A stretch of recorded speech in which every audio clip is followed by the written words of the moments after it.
ऐसा नहीं है कि गांधी इंग्लैंड की हालत से संतुष्ट हैं। गांधी कहते हैं कि इंग्लैंड की हालत दयनीय है, हमको उस पर तरस आनी चाहिए, वह तरस खाने लायक है, क्योंकि वहाँ की पार्लियामेंट बांझ और बेसबा है। बांझ इसलिए है कि अपने से कुछ काम नहीं करती, उसको दबाव की जरूरत होती है। बेसबा वह इसलिए है कि कोई भी उसका कभी भी मालिक बन सकता है। दरअसल पार्लियामेंट का काम सरल होना चाहिए, उसे स्वयं निर्णय लेने चाहिए, लेकिन उसके मेंबर कैसे होते हैं? दिखावटी होते हैं, चिल्लाते हैं, स्वार्थी होते हैं, बिना सोचे समझे मत देते हैं, अपने दल के पक्ष में मत देते हैं, चाहे वह गलत हो या सही है। और प्रधानमंत्री सत्ता के मद में चूर रहते हैं, दल कैसे जीते इसी के बारे में चिंता करते रहते हैं। देशाभिमान तो उनमें होता ही नहीं है, सच्ची ईमानदारी भी नहीं होती। वे घूस लेते हैं और अपना विचार घड़ी घड़ी क्षण क्षण बदलते रहते हैं। इसलिए यह धर्मिष्ठ व्यक्ति के लायक नहीं है। कुछ लोग कहते हैं कि अभी तो लोकतंत्र ने जन्म लिया है, इसको अभी बहुत दूर तक विकसित होना है, इसलिए यह तो अभी बच्चा है। अगर यह बच्चा है तो यह बड़ा कब होगा? लेकिन इसी कारण अगर हिंदुस्तान अंग्रेज प्रजा का नकल करेगी तो हिंदुस्तान पामाल हो जाएगा, क्योंकि यह पार्लियामेंट अंग्रेज प्रजा के गुलामी की निशानी है। और इस सब के पीछे सभ्यता दृष्टि को वह प्रमुखता से उद्घाटित करते हैं, उद्धृत करते हैं, उसके संबंध में चिंतन करते हैं, और जो सभ्यता का पूर्वी और पश्चिमी सभ्यता के टकराहट के जो बिंदु है उसको स्पष्ट करते हैं। आगे के दिनों में भी गांधी ने सभ्यता पर अनेक लेख लिखे, अनेक विचार दिए कि पूर्वी सभ्यता किस तरह से धार्मिक सभ्यता है और पश्चिमी सभ्यता किस तरह से शैतानी सभ्यता है। यूरोप की सभ्यता का क्या कसूर है? क्यों यह नुकसानदेह है? यूरोप क्यों पामाल होते जा रहा है? क्यों वहां के लोग आधे पागल की तरह दिखने लगे? क्योंकि वे एक मोह में फंस गए। एक तरह का यह रोग है जिस रोग ने वहां के लोगों को ग्रसित कर लिया है। जब हम नींद में होते हैं तो सपना देखते हैं और उस सपने को ही हम सही मान लेते हैं। हम भी अंग्रेजों के इसी सभ्यता के चकाचौंध से घिर गए हैं, फंसते जा रहे हैं। जो सभ्यता शरीर सुख की चिंता करती है, कैसे मिले अधिक से अधिक सुख, मिसाल देते हैं गांधी। बंदूक का, कपड़े का, घर का, छापा खाने का, रेलगाड़ी का, हाथ पैर हिलाने की जरूरत ही नहीं हो। पहले हम भाला भरसा चाकू छुरी से हिंसा करते थे, अब तो बंदूक आ गया है, 5-5 गोलियों वाला बंदूक आ गया है। कपड़ा हम किस तरह का पहने यह हमारी सभ्यता सिखा रही है।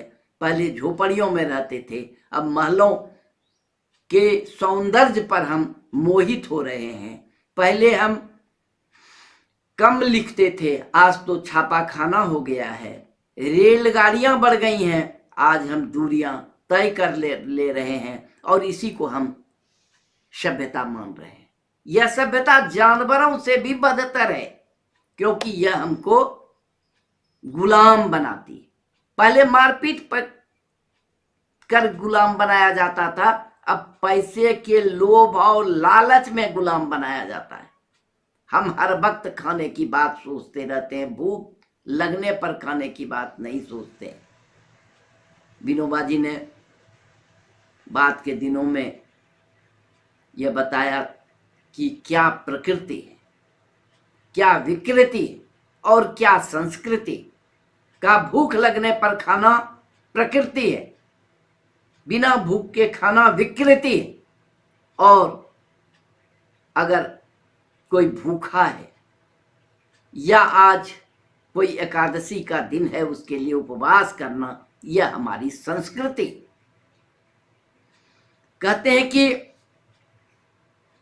वे मानने लगे हैं कि धर्म ढोंग है, वहां पर नीति के नाम पर अनीति सिखाई जा रही है।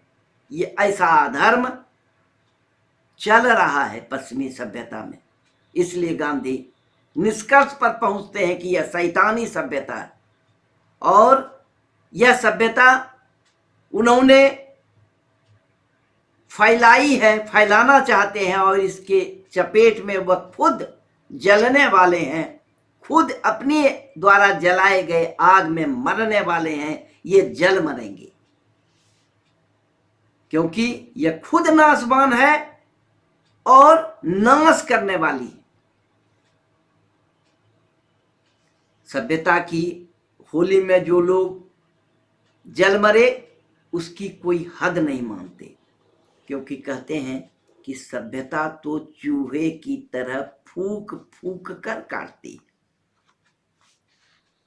सभ्यता चूहे की तरह फूक फूक कर काटती। इसलिए कहते हैं हिंदुस्तान में हमने अंग्रेजों को टिका रखा है।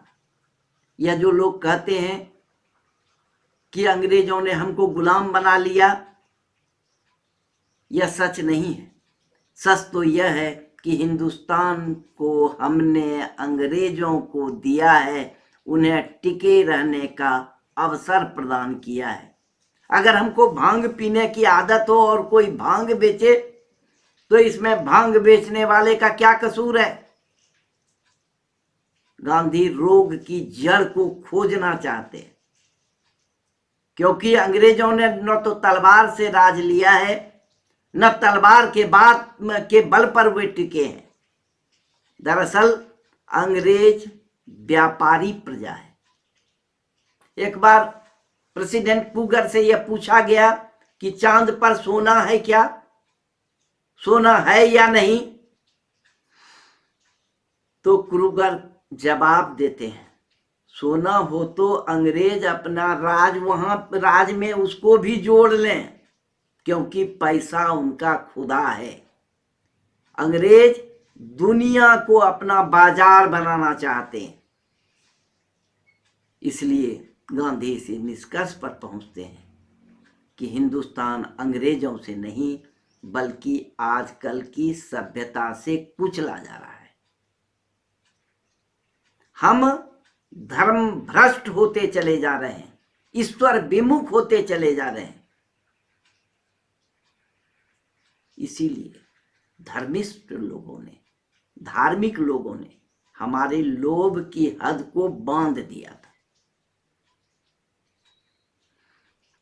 जरूरत इस बात की है कि हम अपने दुनियावी लोभ को बांधें और धार्मिक लोभ को खुला छोड़ दें।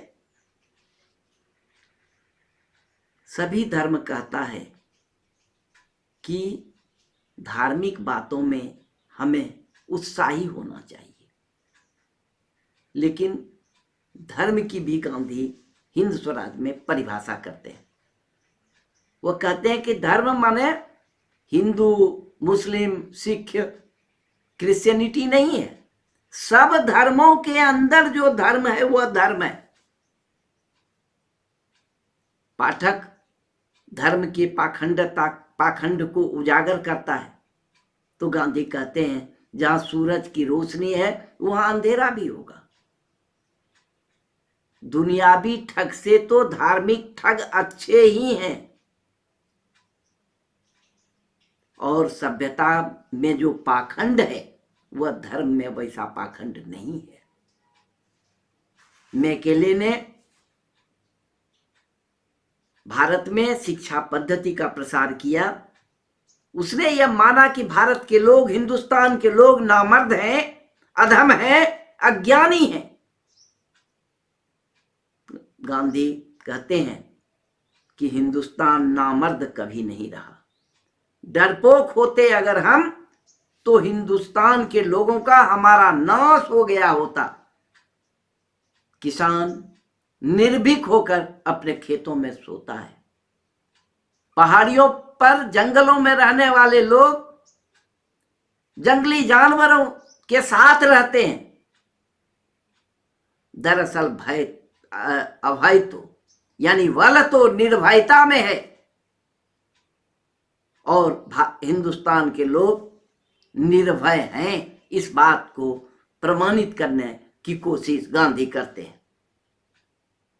कहते हैं ये ठग जो लोग हैं, ये सब हमारे भाई बंधु हैं।